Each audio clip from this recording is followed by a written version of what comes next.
هل سمعت ما يقوله الجماد من حولك؟ يعني نحن نؤنسن هذه الأشياء.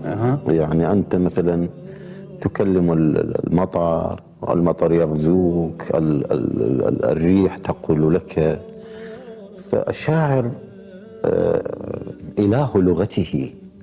يعني مثلا عندك محمود درويش يقول لو أستطيع، هنا طبعا نحذف لو أستطيع، يبدأ بماذا؟ هو لو أستطيع لكي يثبت بشريته، فيقول لو أستطيع أعدت ترتيب الطبيعة، ها هنا صفصافة وهناك قلب.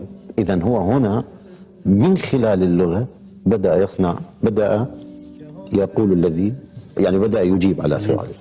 أنت قريب للخضار، عايش بنص الخضار. أنا ابن قرى. أنا ابن قرى ملأى بالحب، بالطيور، بالأنهار، بالبسطاء، بالجاهزين لكل، يعني كما يقول من خدعنا في الله انخدعنا له. هم جاهزون يعني أن ينخدعوا أمام الفرح الانفعالي في أعراسنا، في دبكاتنا، في مواسم حصادنا.